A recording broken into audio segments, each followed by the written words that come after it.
Hey everybody, so today we're making a Mardi Gras inspired soap, which is Mardi Gras is actually French for Fat Tuesday, in case you didn't know that. It's actually a pretty big thing where we live, Northwest Florida, and we're actually really close to Mobile, Alabama, which I believe, and don't quote me on this, but I think Mardi Gras was actually, the first Mardi Gras parade was actually in Mobile and not New Orleans. But anyway, so Mardi Gras soap, gonna be 3 different colors: green, purple, and gold or yellow in our case here today. With it, actually I'm gonna do a little mica drizzle on top of some gold. But so anyway, so Laissez le bon temps rouler, and let's make some soap.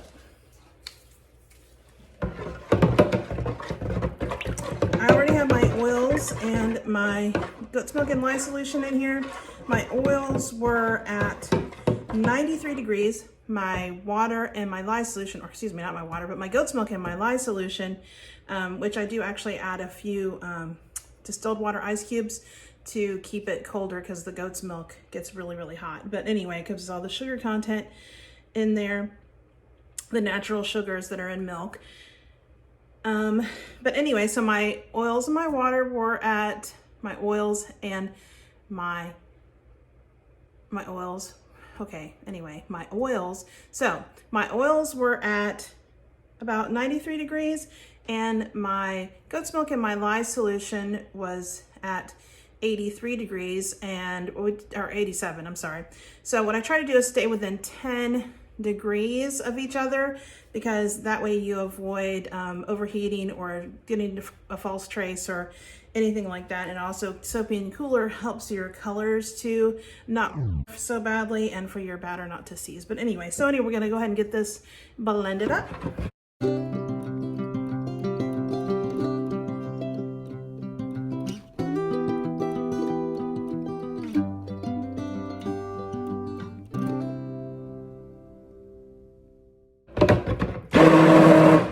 Alright, so I'm going to add some titanium dioxide because of the fragrance oil that we're using today. This is just a little titanium dioxide mixed with distilled water. And I'm adding this because the fragrance oil I'm using will discolor to a medium tan, and I really don't want it to do that so much. So I'm going to keep it as light as possible in the base and then for our colors. But anyway, so we'll get that.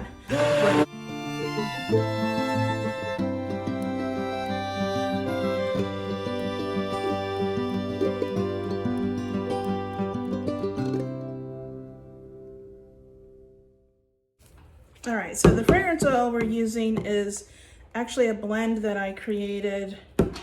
I've used the Bourbon Street in another soap, which is from Nuture soap. Bourbon Street, but I've added in a mixture of, or a little bit of orange cognac. This is a little sample bottle, also from Nuture, and that's going to be our fragrance oil in this one. And I'll put the set description because I cannot remember, but I thought Bourbon Street was quite fitting, considering this is a Mardi Gras. Most people, when they think of Mardi Gras, they don't really think of Northwest Florida or Mobile, Alabama. They're going to think of New Orleans. So they really want this to be predominantly, you want the green to just be kind of an accent. So that's why we're leaving a little bit of that there. And I will add the fragrance individually to those colors. So that is our fragrance. And then I guess I'll add those, get that blended up.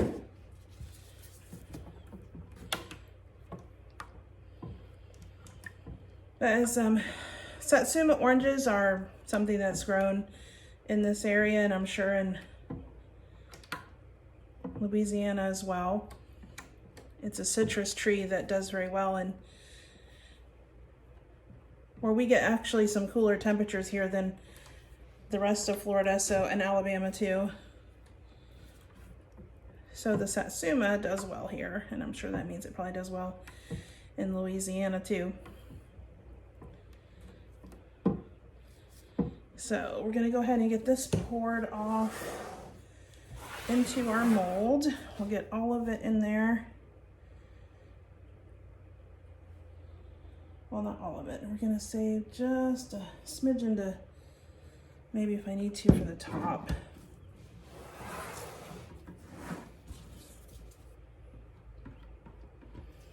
But Mardi Gras so is a feast or a celebration, a feast that takes place after the Epiphany. And it usually includes the practice of, or includes indulging or decadence in things that, and this is actually Full Throttle from Nuture soap is gonna be our gold. And then our purple is Northern Lights from Nuture soap.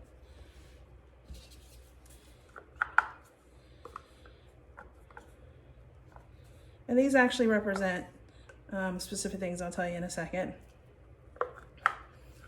But so it's like a feast. Fat Tuesday kind of has, it's kind of self-explanatory, I guess. Time you get fat, right? But anyway, it's supposed to represent, and this is a mix of just different greens here that I got for this. I mixed up for this one, so it's a little custom green to get the right green I wanted.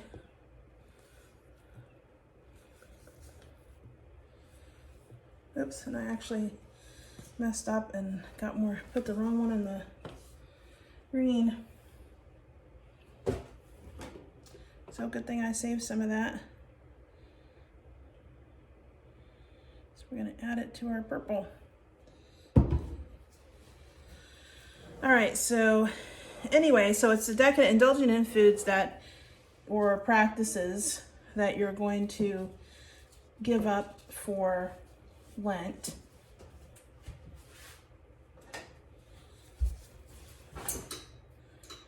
And it's the Lent is a fasting time before Easter, so you eat and drink and do all the things that you're going to be giving up for Lent.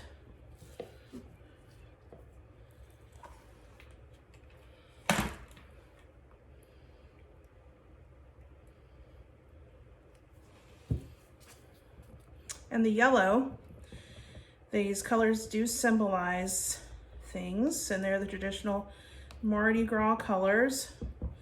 The yellow represents power. The purple represents faith. And the yellow or gold. And the purple represents justice, and I always think of it as representing like royalty and stuff too.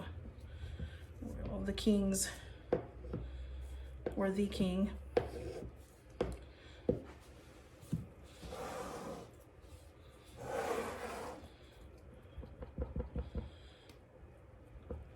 Yikes.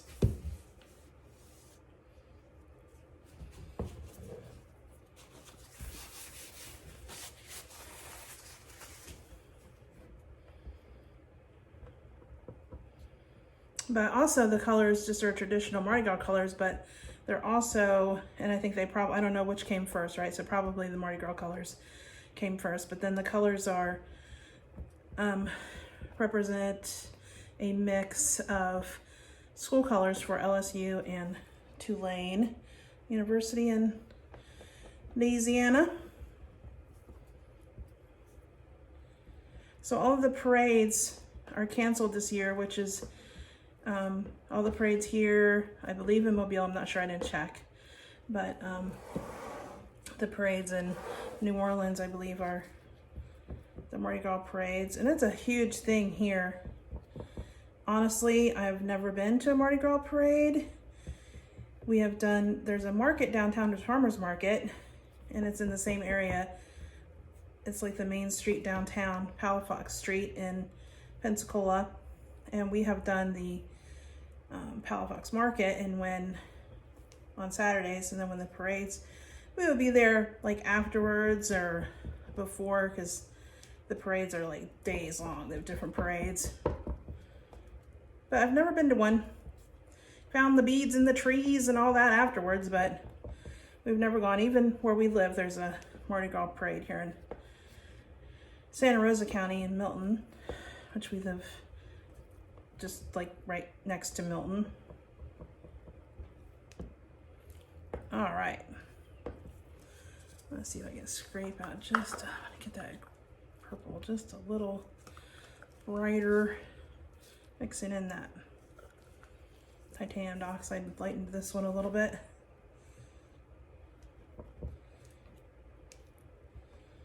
All right, looks good.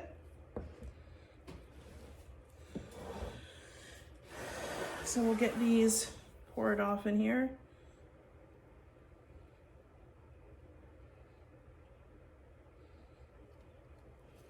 Save a little bit of each one for the top.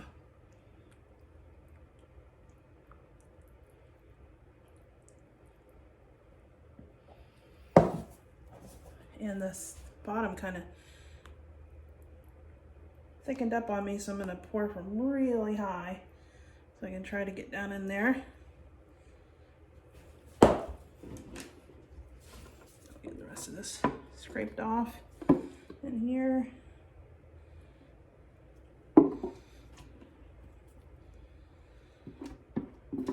So although I just wanted to do, we do usually kind of do some Mardi Gras type things. King cake is huge here too, obviously. If you've never heard of that, it's kind of like it's a cinnamon roll.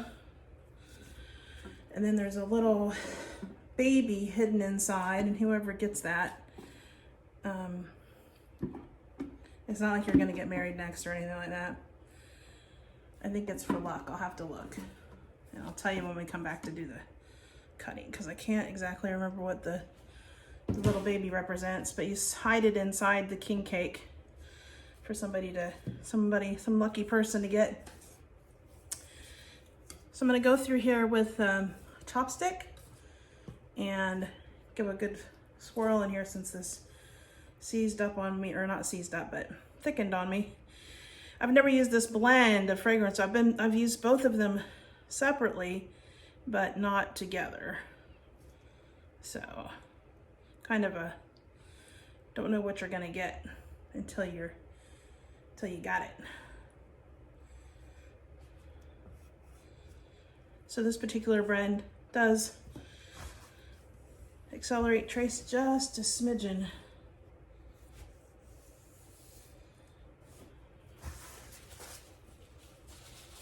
All right, so I'm gonna let this set up for a few minutes, and I'm gonna come back and we're gonna do the top. All right, so we're gonna add our colors. I'm gonna kind of try to just keep them mostly right here in the center. I'm gonna do a swirl in the middle and then a little texturing on the sides.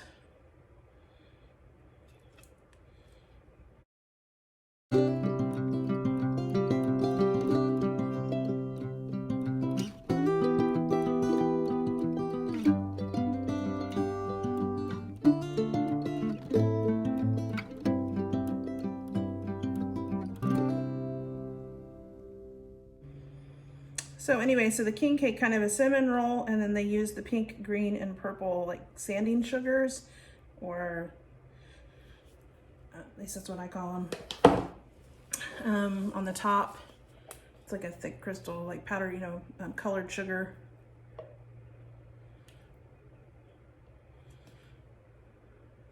So that goes on the top with the of this big cinnamon roll with a little baby buried inside. So I have cinnamon rolls, little pastry, and they're all over the place here this time of year.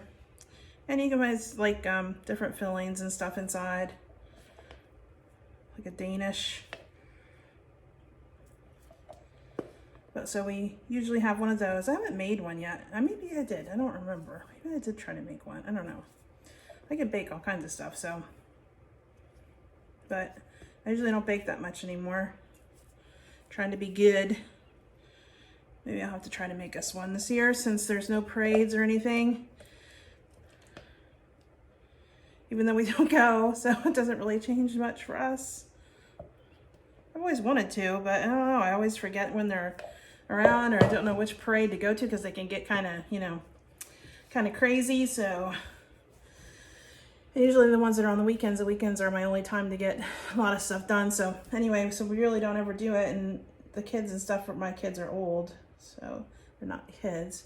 But I'm gonna go ahead and swirl this part here with me chopstick.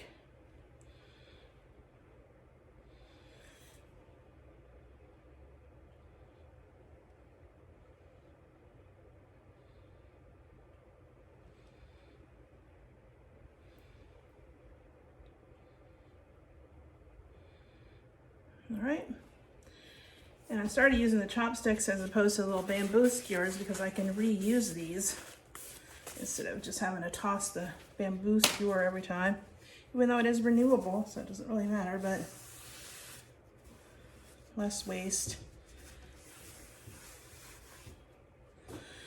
All right, so get my spoon here, get my spoon, and then I'm gonna just texture the sides here, pull up for down and up.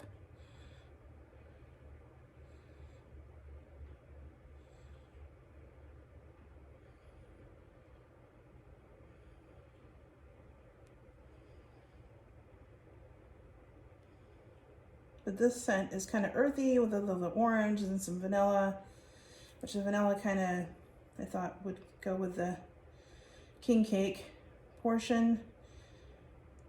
And then some musky scents for the bourbon and vanilla, which is why it has a slight vanillin content, which is why it alters the color of the soap. And our soap is already kind of creamy because of the goat's milk, or a creamy color. So hoping that that doesn't discolor too badly. So now, so we've got the sides, and then we have a mica drizzle, or it's an Enviro Glitter mica drizzle. It's a little bit of Nuture Soap's Enviro Glitter, Gold Dust Enviro Glitter, mixed with Maya Gold mica. And I just have that suspended in a little bit of organic olive oil, and then we're just gonna try to keep it like right down the center here. Just drizzle that over the top. And I think it looks better on like going across all the way, so we'll do that.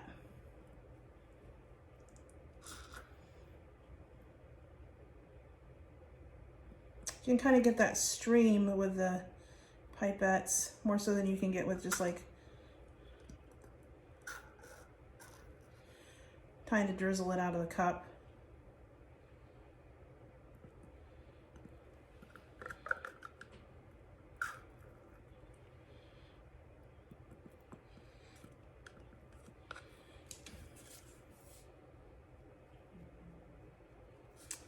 All right, so that's the last of that. I'll be back in about 18 to 24 hours to cut it up and see what it looks like on the inside.